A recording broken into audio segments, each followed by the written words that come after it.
I want you to think of your brain as like malleable, like silly, like Play-Doh. And it shapes, your brain's going to shape itself based on what you keep repeating in your life. This is what is called neuroplasticity. The more you think or do something, the more your brain wires it in. Kind of like you know how if you live around snow and you're driving a car and the first car to drive on the snow, it's like a little bit harder to drive. But then there's another car that comes and drives through that same path and it's like a little easier. Then there's another car that comes drives through that same path and it's a little easier. It's like you're carving out a path and it gets easier and easier to drive each time, the more times you drive it. That's how our brain works. The more you do or think something, the more you are training your brain to just make it become what's called a non-declarative memory, which is just how you are. It's just how your subconscious works. And when something happens that has a lot of emotion, like you get embarrassed or you get rejected or failure happens, it carves and we get emotionally connected to it. It carves a super deep path in our brain, neural pathway. And that's because of our brain kind of has like an alarm system. And it's what's the alarm system is the amygdala in the brain. And it tags it as important. So it's like, oh, you got rejected last time you public spoke, so don't do it again because it's trying to keep you safe. So don't public speak again because you got rejected last time. Don't do it again or else you're going to get hurt. Or it's kind of like, oh, last time you tried to make your life better, it didn't work. So don't try and do it again because it won't work. If you kept getting like picked last for fucking dodgeball in gym class, right? Your brain might wire in, I'm not chosen, or even I'm not athletic. That's a very specific one, but like, I'm not athletic, I'm not chosen. And over time, your brain starts to build this literal whole entire self-image from these emotional moments. And it becomes like a scrapbook, like a playbook of who you are. So it's not just that, and you're not chosen in gym class anymore, right? It's that you're not chosen in relationships. You're not chosen for the raise. You're not chosen to be the person people buy from in your business. They go buy from someone else. You're not chosen to be the person that, gets committed to. You're not chosen to be the person who looks hot all the time, right?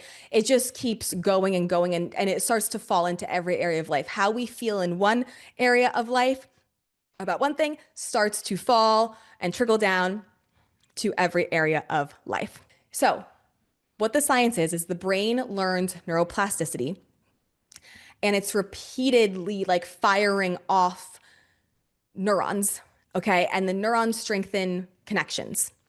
And the emotional intensity that comes up when something happens, like getting rejected or like getting embarrassed, the amygdala, part of our brain, it tags that because it's emotionally charged and then it sticks and it creates a neural pathway. It creates a subconscious belief. It gets programmed into your creator field. You're not creating your life from the identity of I'm not good enough or I'm not chosen. And it's affecting everything, every area, all the time, running a just constant film in your life, constant replay. Okay.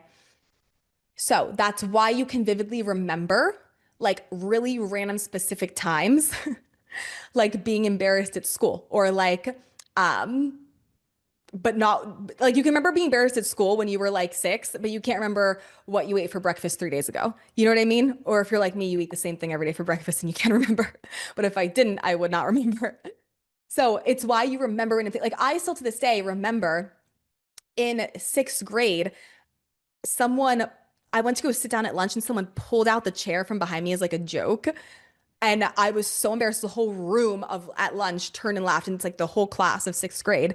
And I was so embarrassed. So I literally started to think like, okay, I can't be seen. Like no one can look at me or else like everyone's gonna laugh at me. And that's something that even came up when I first started this business. I was like, it's so embarrassing to be an intuitive. Like nobody can know. I'm like, well, Allie, if no one knows, how will anyone know? And come take your class. So it can affect so many areas of life. So here's how this connects to self-image. If you repeatedly experience criticism or rejection or failure, your brain wires those things into your identity and it says, this is who I am. This is who I am. And then you continue to prove to yourself that's who you are because you believe that that's what happens in life. Then what happens in life is your proof to prove that your brain is right. Even though no one's right, no one's wrong, it's just whatever you believe to be true is going to be true. That's all it is. And the brain is a prediction machine. So it starts to predict. It starts to go, if this has happened before, then it will happen again. So that's what then you think, well, if this has happened before, then I can't take that chance or risk now because it will happen again. Now, part 3 of this is, of our neuroscience foundation, is something called the default mode network in our brain. It's called the default mode network. Little parentheses, you can put identity loops. So the default mode network, think of it as like a storyteller that's in your head, a lovely storyteller in your head. But here's what's going on is this storyteller doesn't care if the story is true. It cares if the story stays the same. It wants the story to stay the same. Default mode wants a story to stay the same. It's like, it likes to repeat the same stories. They're like addicting. It's kind of like addicting and nice. Who's been addicted to a story, right? Like my story addiction right now, if you would like to know, is I have so much to do all the time. So much to do. Feel bad for me. Justin, be nice to me, right? Like last night in bed, it's like 12 a.m. I'm like wired because I get all these ideas and then I got to write them down or else they go away. Because I can't remember because they come to me just through intuition, like they all come to you, right? So I'm like complaining then. I'm like, oh my God, it's 1 a.m. and I'm not asleep and Justin's still awake. I don't know why, probably because I was awake. And I'm like complaining and I'm noticing, oh my God, I have this like addiction to this identity of like, feel bad for me because I work all the time and I'm tired, but I'm not even tired because I love working. So it's like but it's like this story that's running through my head. And I notice it all the time with that, but last night I was like, oh my God, like here it is.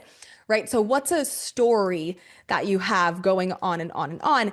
And it will repeat these stories over and over again, even if those stories give you hormonal imbalances, even if those stories give you make you get fired. Even if those stories keep you from getting committed to a relationship, it will keep repeating those stories, even if those stories like hurt you, essentially.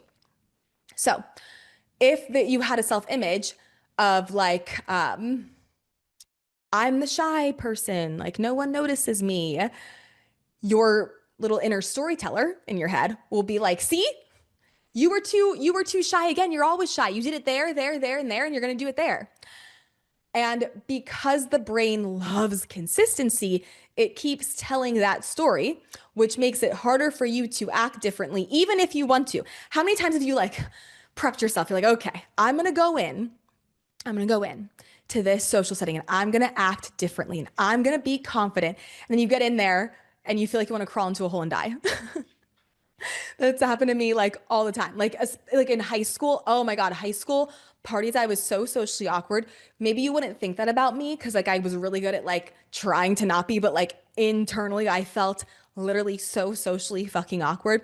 And every time I'd like hype myself up before going into like a basement party, and then I'd get there and I'd be like, wah, wah, wah, and want to go hide in the corner. So long story short, the default mode network, it activates when your mind is kind of resting or you're reflecting on yourself, okay? And it's again, it's like a little storyteller and it's like it has a story just on repeat over and over and over again. And its job is to create a sense of who you are. Its job is to create just a sense of who you are. The identity loop that's playing. Okay. But again, it does not value the truth of who you are to soul level. It values the consistency of who you decided you are based on what's gone on in your life, which is usually limiting. So that means it would rather keep repeating a pattern that's familiar, a limiting story, like I'm always the one left out or whatever it is, than create or adopt a new expansive one, which is, I'm magnetic, everyone wants to be around me, blah, blah, blah, blah, blah, blah, blah, blah, blah, blah. So, and that one's even more true because that is the truth. Why would source create your soul to be not enough when source is perfect? Like, it doesn't make any sense. We're going to get into that part later. Okay. So the self-image connection again with that is where your self-image lives is in that part of your brain, right? It's in the storyteller part of your brain, the default mode network part of your brain. And then it goes, see, this always happens to me. And then you prove yourself to be true. And then that's the script because you've proved it. Now you've created an ingredient to work against you. And ingredients are for everything. Ingredients are for having a shitty life, and ingredients are for having a good life. You can have ingredients to have someone break up with you. You can have ingredients to have someone commit to you. Like, they work both ways. And so now you're creating ingredients to work the opposite way of how you actually want it to work. Okay. And the more this loop runs, the more real it feels and the harder it is to imagine a life outside of it. That's why even for some people, getting themselves to a class like this today is really, really hard, not because they don't want to do it, but because their brain is going, well, that won't work for me. Nothing's worked for me before. Why would this work for me? Like, even though they're feeling an intuitive pull, you have a brain program running of like, oh, I don't know. Right. And so it is really, really hard to make a difference when this is going on and when you don't know this is going on. This is also why you might feel like you know better consciously. Right? Have you ever like yelled at your partner or someone and then you're like, why did I do that? Like, I know so much better. Like, all that I know about communication and emotional mastery, and I still will like have my times where I'm like rude to Justin. And then I'm like, why did I do that? Like, I definitely know not to do that. Right? Like, why did I do that? Because what happens is you default into old patterns emotionally and behaviorally because your DMN, it is just replaying. It's running on replay, the script of your identity.